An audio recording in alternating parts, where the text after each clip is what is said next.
It's Thursday, May 11. In the headlines, a task force to remedy teachers' payment system. In business news, gas prices are down. Regionally, in Trinidad and Tobago, concerns about migrants not getting access to schools. Internationally, U.S. prepares for influx at Mexico border as Title 42 expiry nears. And in sports, Johan Blake takes to the tracks on May 28. This is the news on PBC Jamaica.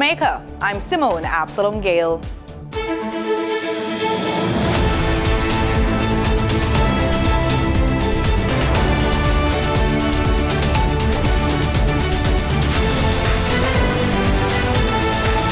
The government is moving to eliminate the issues surrounding the payment system for teachers. Minister without portfolio with responsibility for information in the office of the Prime Minister, Robert Morgan, says a task force has been established to examine discrepancies. The Minister of Education, in consultation with the Minister of Finance, they have set up a task force to look specifically at these discrepancies so that we can quickly reach a resolution. So there is work being done. There is a recognition that there are challenges and discrepancies within the payment system as it relates to the compensation. Minister Morgan was speaking at this week's post-cabinet press brief. He said there is recognition that challenges and the discrepancies exist within the payment system as it relates to the compensation. Teachers signed off on the government's new compensation system in March 2023. A multilateral partnership could be the answer to reviving and expanding the country's rail service. Transport Minister Audley Shaw says the government is exploring several avenues to do so. We have more in this report. Outlining the details in his 2023-2024 sectoral presentation to the House of Representatives on Tuesday, Transport Minister Audley Shaw advised that discussions are currently underway to expand the commuter railway service to transport over 5,000 workers daily from Old Harbour to Spanish Town, then on to Angels and Linstead. It is important to note that there are several studies underway to assess the demand for a commuter service, which will inform the development of a full-scale project, which will also include adult passengers.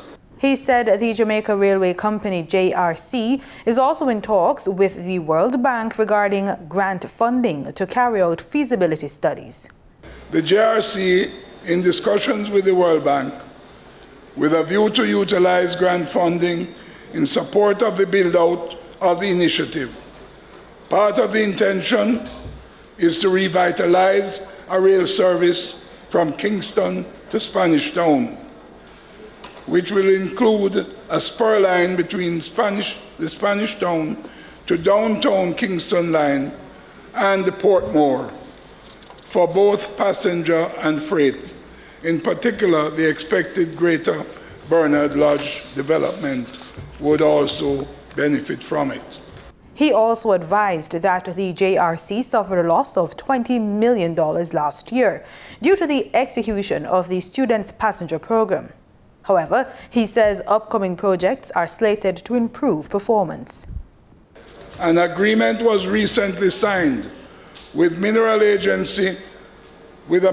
agency for Retail and Logistics Limited, MARL, to start transporting aggregates from Old Harbour to Linstead and from Bogwalk to Port Esquivel, which will then be transported by sea to other Caribbean islands. The Land Administration and Management Division, LAMD, issued 292 new certificates of title and clarified 226 throughout 2022. Manager of the division, Nicole Young, says he wants those numbers to be higher. Outlining the plans for the current fiscal year, he notes that the division is looking forward to expanding its monthly outreach activities across all 14 parishes. He says the division is in the process of signing off on the surveyors who will be assisting persons looking to secure registered certificates for title for their land. He told the JIS that last year's numbers do not include those titles that have been certified and returned to independent attorneys for them to process. Jamaica Poetry Festival 2023 recently appointed child star Jasmine Jazzy J. Headley as its international youth ambassador. The 10-year-old will, among other things, bring awareness to Jamaica and the Jamaica Poetry Festival. Skip Marley was our cultural ambassador. We introduced that program for the very first time. She's a third generation Marley, the son of Bob Marley's first daughter, Cedella. Skip Marley was our ambassador last year. And we decided now to have Jazzy J. Headley, he was 9 last year, was only 10 now, as our cultural ambassador. So she's our international youth ambassador for the Jamaica Poetry Festival. We wanted to do it 1 year, like what we did with Skip, but you can't hold Jazzy J in a 1 year business. So we have an open-ended ambassadorship. And so we leave the field wide open to expand, and like how she's so young, if we grow with her, so she grow the event grow, she grow, and so on and so forth. I won't tell you all the plans we have for this year, but suffice to say, we didn't get to do a launch and an official thing for Skip Marley. That was kind of experimental. So now that we see the experiment bear good fruits, then it's almost like a start. And no better way to start than a young feminine energy, full of life and fertility and prosperity. She's a movie star, a TV personality, a recording artist, a philanthropist, a humanitarian, kind, loving, brilliant, talented, good soul, good heart. The sashing of the youth ambassador took place at the Jamaica Society for the Blind, Jamaica Poetry Festival's charity beneficiary. The Jamaica Society for the Blind is truly honored to be the beneficiary of the efforts of Yassa Safari and his team in terms of contributing to the lives of persons who are blind and visually impaired. This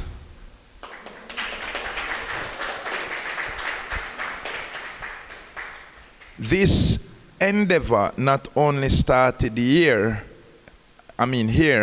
but started last year when the Jamaica Poetry Festival decided, at least for its midterm vision, to undertake raising funds to assist different organizations serving persons with disabilities. Last year, their fundraising efforts supported the Jamaica Association for the Deaf, and thankfully this year, the Jamaica Society for the Blind was duly considered for the funds to be raised this year. As her first act, the young ambassador donated $400 to the Jamaica Society for the Blind. Jamaica Poetry Festival is slated for August 13, 2023. In the business report, gas prices are down. Danita Rodney shares the details as well as other market updates.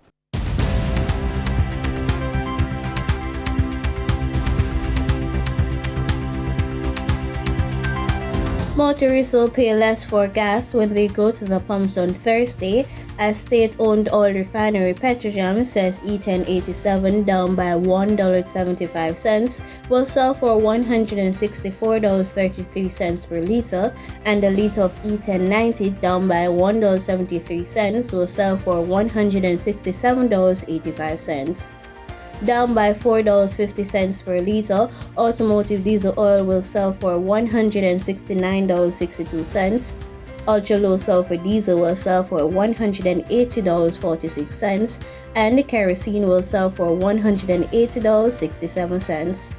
In the meantime, propane cooking gas down by $3.06 will sell for $60.34, while butane down by $2.90 will sell for $67.78 per liter. Remember, retailers will add their markups to the announced prices. Tax Administration Jamaica TAJ wishes to advise employers that monthly statutory deductions for April are due on Monday, May 15, 2023. This is as a result of the usual due date of the 14th day of the month falling on the weekend. Taxpayers may therefore submit their April S01 the following business day, Monday, May 15, without incurring any penalty. For your market updates, in foreign exchange trading for Wednesday, May 10, the US dollar sold for an average of $155.49.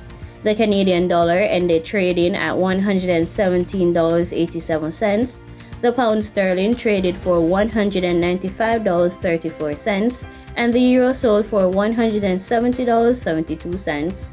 In GSE trading, the GSE index advanced by 437 points, the junior market index advanced by 32 points, the combined market index advanced by 708 points, and the All Jamaican Composite Index declined by 511 points.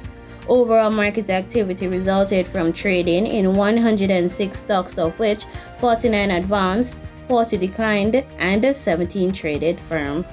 Stocks advanced for 138 Student Living Jamaica Limited Verbal Preference, Access Financial Services Limited, and the Berger Paints Jamaica Limited. Stocks declined for AMG Packaging and the Paper Company Limited, Barita Investments Limited, and the Blue Power Group Limited. Trading firm were 138 Student Living Jamaica Limited, CAC 2000 Limited, and Caribbean Cream Limited. The overall volume leaders were Wigton Wind Farm Limited ordinary shares with over 2 million units, Sagicor Select Funds Limited Financial, and Trans Jamaican Highway Limited with over 1 million units. In regional stocks, in Trinidad and Tobago, zero securities traded. On the Barbados Stock Exchange, Goddard Enterprises Limited was the volume leader with over 4,000 shares. They were followed by Epley Caribbean Property Fund Development Fund, which traded 4,000 shares. In regional business, Guyanese companies and some from the European Union will soon team up to form a business chamber that will seek to push trade and investment. More from Newsroom Guyana. The EU is 27 beautiful countries. It's the third biggest single market in the world, with 500 million consumers with a huge appetite for quality and sustainable products. The corporate sector in Europe is as diverse as its countries, from pharma and high-tech agriculture to world-leading electronic chip production. We will soon launch the EU-Guyana Business Chamber. The Chamber will focus on strengthening the ties between the Guyanese and European businesses, and it will facilitate European companies that are setting up or are active in Guyana, and it will support Guyanese corporates to navigate the European business landscape. We're seeing now the private sector in the EU becoming more active here in Guyana. And we want the local private sector also to become active in the EU, because there are tremendous opportunities in the UK and in the European Union for Guyanese and Guyanese product, for our local private sector. We have to also think beyond borders. The opportunities for organic food, the opportunities for tourism are now enormous. We have been able now to move a step closer in solving our transportation gap with a flight out of the UK.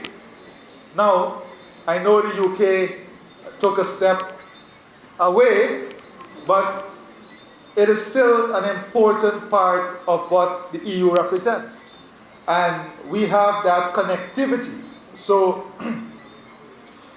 I will say to our local private sector that there is enormous opportunity for you to look beyond the borders and to find strategic partnership.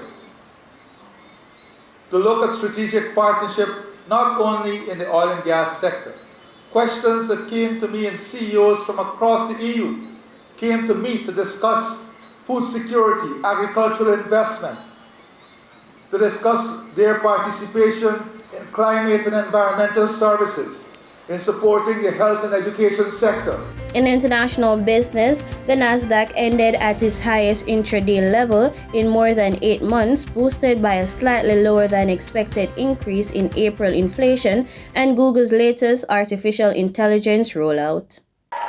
U.S. stocks finished mostly higher on Wednesday, helped by a slightly lower than expected increase in April inflation and a strong performance from Alphabet, parent company of Google. The Dow fell 0.1%, while the S&P 500 rose nearly 0.5%, and the Nasdaq added more than 1%. The Labor Department's Consumer Price Index, or CPI, rose 4.9% in April from a year ago, compared with expectations of a 5% increase, raising hopes that the Federal Reserve's interest rate hiking cycle is close to an end. Month-over-month CPI in April rose 0.4%, after gaining 0.1% in March. Markets are still pricing in rate cuts later this year, which CBIZ Investment Advisory Services Chief Investment Officer Anna Rathbin sees as unlikely. And today's numbers actually support the view that inflation is sticky. Now, the question is, what does this mean in terms of policy, right? Is inflation coming down fast enough for the Fed to not only pause, but cut rates, which is what the Fed funds futures market is expecting? And I differ on that point of view. So I do think that inflation is sticky, and that is the number one concern for the Fed. So there's no reason for the Fed to actually start cutting rates. And that is a risk to the markets as a sidebar, because equity markets and its move upward in the last several weeks and months, it's kind of expecting that rate cut to be there, and that's what's priced in. So if we don't see those rate cuts, that might be a headwind for equity markets and risk markets in general. Alphabet rose 4% as it rolled out more artificial intelligence for its core search product in response to competition from Microsoft, while investors are paying close attention to talks on the debt ceiling. Some areas of compromise emerged after Tuesday's White House meeting. In market data for oil prices erased earlier gains during U.S. trading hours as a political standoff about the U.S. debt ceiling overshadowed a G7 finance leaders meeting. Brent crude was down 27 cents to $76.14 a barrel, while West Texas Intermediate crude dipped 29 cents to $72.27. And that was the business report on PBCJ. I'm Danita Rodney. In regional news, with only a handful of migrant children being able to access education in Trinidad and Tobago, several groups are concerned that more of them could end up on the streets. Education Minister Dr. Nyan Gatsby-Dolly says her hands are tied when it comes to allowing migrants access to public schools. Children represent hope for the future, and we really need to pay more attention to them. Coordinator of the Laramie Migrant Support Group, Angie Ramnarine, says her heart bleeds for thousands of migrant children who are being denied a right to formal education, even as they face exploitation from loved ones. The children are not willing participants of these ploys, these stratagems that the parents use to solicit funds. And they are, imagine a child in the hot sun all day, the heat, the dust, the carbon monoxide.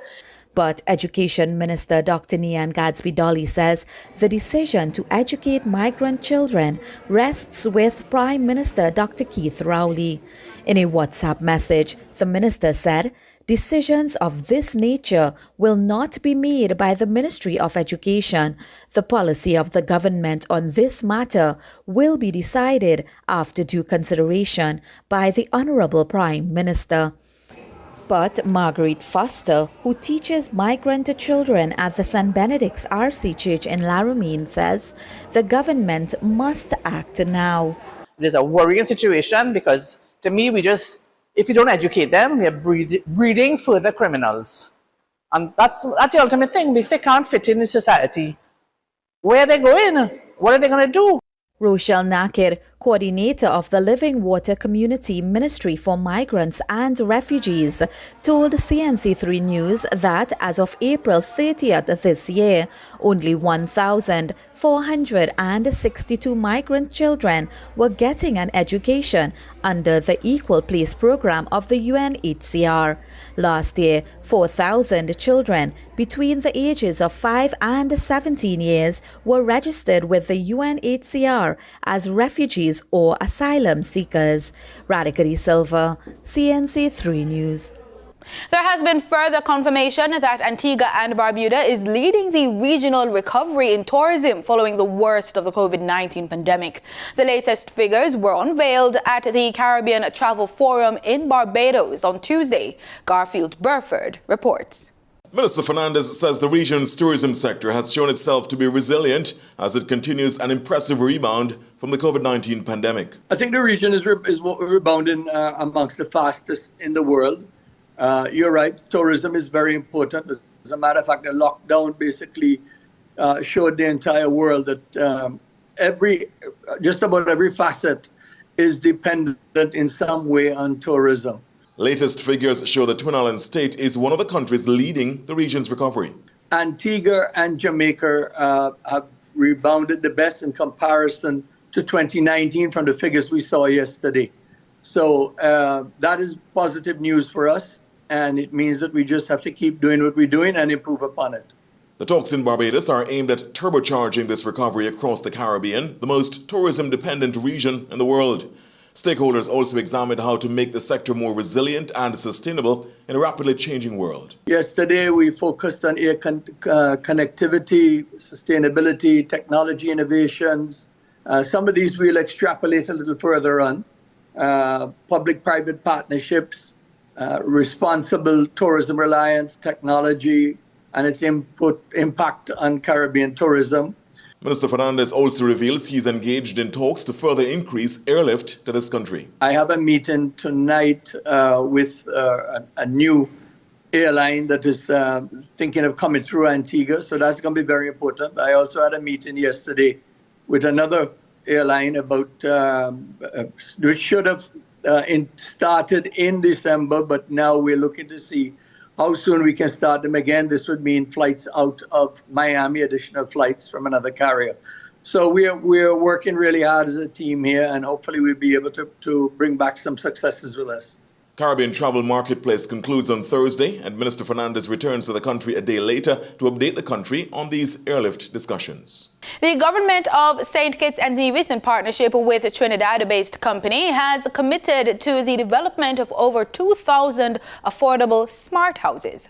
Minister of Housing and Human Settlement, Dr. Jeffrey Hanley, announced that the government of St. Kitts and Nevis and the National Housing Corporation have signed a contract with East Coast Housing Developer, a Trinidad-based company, for the construction of 2,400 affordable homes over a period of 4 years.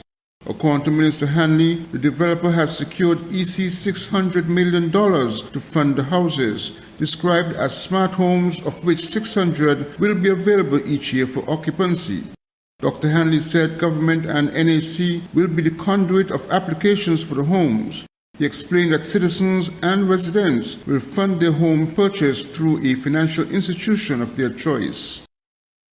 This consumer bank-driven model for housing is just one of our housing solutions, which will stimulate all sectors of the economy by creating jobs and increasing spending in these post-pandemic times. 99% of the workforce for the development will consist of our local contractors, civil engineers, electricians, plumbers, carpenters, surveyors, draft persons, and other local skilled workers. The chairman of NHC, Mr. Sean White, has met with the Contractors Association to garner their needs and concerns. It is my belief that this project will be a win-win for our local tradespersons.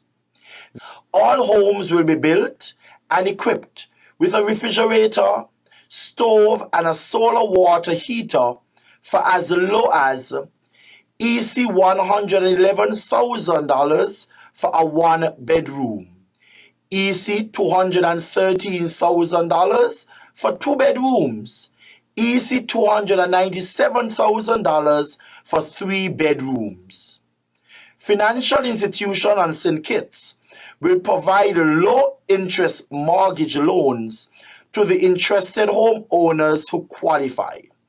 Interested applicants can apply through an online process which will be launched by NHC on Monday, 8th May 2023.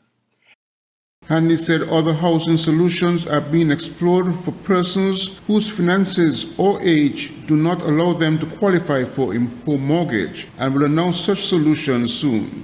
Glenn Bart reporting for SK Newsline. In international news, the Joe Biden administration is preparing for the end of a controversial public health order that has allowed authorities to turn away most asylum seekers at the United States border with Mexico. Al Jazeera's John Holman has the details. They've been coming whichever way they can. Bus, plane, freight train.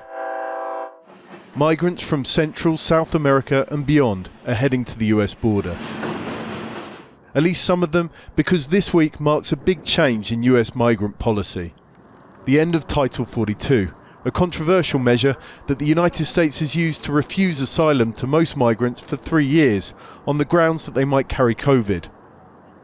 It finishes on Friday, but there's confusion among those at the border over whether the change in rules will actually make it easier to get into the US. An impromptu camp has sprung up in the shadow of the border wall in Ciudad Juárez, Mexico. We met Juliana and her daughter Emily from Venezuela on their way in. We've got to get in today. Tomorrow they could refuse us because Title 42 ends and the new rules begin. Many more here think the same. They've been queuing for days. It seems that the messaging from the US has percolated down to the ground. American authorities have been at pains to say that just because Title 42, with its near blanket ban on asylum seekers, is ending, that doesn't mean that there's an open border. They're bringing in other rules. Those looking for asylum have to make an appointment here in Mexico through an app called CBP One. And people who jump the fence looking to hand themselves in on the other side, as has happened in the past, could face up to 5 years ban on re-entry to the States or even prosecution. But there are a lot of glitches in the new system. The CBP One app is up and running, but migrants say it regularly crashes. The second step on the app just doesn't open, Juliana told me. And despite the new rules, the US is still expecting a surge on the border. Michael, who we met on the train into Juárez, explained why. Like all migrants, we're looking for a better future. Not to be treated as kings, but to be given a chance. US officials estimate that there are 22 million displaced people in the Americas. Many of those heading to the States would echo that. John Holman, Al Jazeera, Ciudad Juárez. In sports, Jamaica's 2011 World 100-meter champion Johan Blake is set to run in the men's 100 meters at the Rabat Diamond League meet in Morocco on May 28. Blake, who is the joint second fastest man ever over 100 meters at 9.69 seconds, will face the likes of reigning world champion Fred Kerley of the United States and reigning Olympic champion Marcel Jacobs of Italy. The field will also include 2022 World Championship bronze medalist Trayvon Bromell and Olympic 200-meter champion Andre De Grasse. Jamaica's women lost with a one-wicket defeat to Trinidad and Tobago in their second CG Insurance Regional Women's Super 50 Cup match in St. Kitts on Wednesday. The Jamaicans, who beat the Leeward Islands on Monday, take on defending champions Barbados on Friday. The Bajans made it 2 wins from 2 with a crushing 9-wicket victory over Guyana. The Guyanese were dismissed for 121 before the defending champions raced to 122 for 1 from 17.1 overs. The Windward Islands were 8-wicket winners over the Leeward Islands. And that's the news on PBCJ. You can follow us on our social media platforms at PBCJamaica. I'm Simone Absalom Gale saying pleasant viewing.